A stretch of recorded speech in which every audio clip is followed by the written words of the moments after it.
Capsule Auberçon avec David. Cette année, mesdames et messieurs, on va vous amener encore plus d'infos plutôt que vous parler de produits comme tels ou de faire d'infomercial.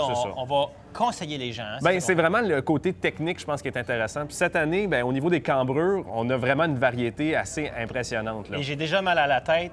Et imagine, ça fait depuis toute ma vie que je suis dans l'industrie du ski. On commence par vous expliquer ce que c'est, toutes les étapes des différents modèles de rocker, de cambrure. Un ski slalom classique. Cambrure traditionnelle. Avec sous le pied, hein? C'est ça. Un petit rond, un soulèvement. C'est ce qui va donner le meilleur kick sur la piste, avec presque la meilleure tenue aussi en fin de virage. C'est ce qui va vraiment nous propulser. Exact. Ceci dit, c'est pas parfait pour toutes. Là. Non.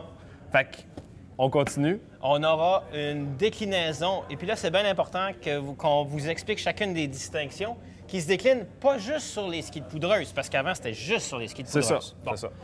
Fait qu'on arrive dans un ski, bon là, ce qu'on a en ce moment, c'est un ski un petit peu plus poudreuse, un petit peu plus hors piste, mais il y a et aussi sur les skis de piste, c'est vraiment la même chose. On parle du tip rocker. Donc le tip rocker, c'est vraiment ce qu'on a à l'avant ici. Donc à peu près le premier 20 à 30 du devant du ski qui est surlevé. OK. Et est-ce qu'on a, en ce cas-ci, on a sous la botte encore... La cambrure traditionnelle. La cambrure traditionnelle. Donc, on peut aller sur la piste et avoir le même rebond qu'on avait. Exactement. On est un petit peu plus large, par exemple. C'est quoi l'avantage d'un tip rocker? Le tip rocker, ce qui va nous amener, c'est vraiment un pivot beaucoup plus facile. Ouais. Donc, on coupe un peu sur la longueur du ski.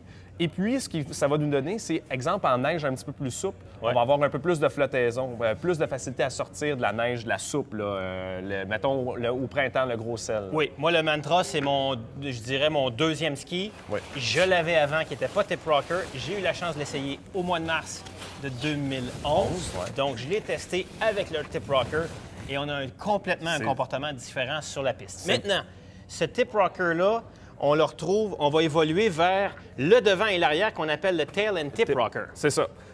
Donc, on garde toujours la même cambrure en dessous du pied.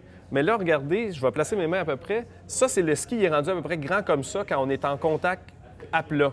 Donc, mon pivot est encore plus facile à faire. OK. La grosse différence que je vais avoir avec le tip rocker seulement, c'est la fin de virage qui va être beaucoup plus smooth sur celui-là. OK. Puis si on compare au ski un petit peu plus hors piste, parce que le Code, on s'entend, c'est un ski de piste, un peu comme le Gautama, le relevé du devant et du derrière est pas mal plus bas que, exemple, un ski comme le Gautama. C'est ça qui où on veut vraiment remonter dans la poudreuse. Exactement.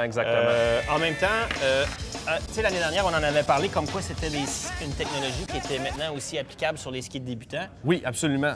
Mais c'est la même chose. On a pris ça, puis on augmente le ski. Donc, un ski plus fort, un ski qui tient mieux sur la glace, un ski qui tourne, mais on a encore plus de facilité à le faire. On a donc, avec la tail rocker, un dégagement à la fin de virage qui est plus facile. Pourquoi est-ce qu'après, on arrive même à des skis qui sont, on dit, full rocker? C'est ça. Ça aussi, c'est bien important d'expliquer aux gens parce que là, on l'a sur un ski qui est un ski de piste. Exactement. Bien, un ski multipiste, un ski où est-ce qu'on va skier partout sur les sentiers balisés. Ouais. Donc, complètement plat en dessous du pied. D'accord. Et tip-tail, on vient relever. Ça va être quoi la différence avec une cambrure traditionnelle?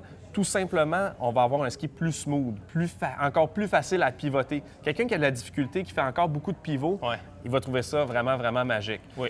Léger comme relevé avant-arrière. Si on va avec le Gautama, qui est exactement la même idée, on va relever beaucoup plus pour avoir meilleur dégagement dans une neige poudreuse ou une neige molle. D'accord. Alors, je pense que ça va bien expliquer qu'on ait un tail rocker ou un full rocker ou un tail and tip rocker ou une cambrure classique. C'est bien important que vous fassiez le bon choix en fonction de vos habiletés de skieur, votre condition physique, le type d'endroit où vous skiez. Si on skie à Sutton ou on skie à Vallée-Bleue, c'est pas le même ski. Pas la même chose du tout. Et vous êtes là pour les renseigner. Bien, c'est ça l'idée. Puis vraiment, là, posez des questions aux conseillers, puis posez-vous des questions. C'est important. Merci, David. Ça fait plaisir.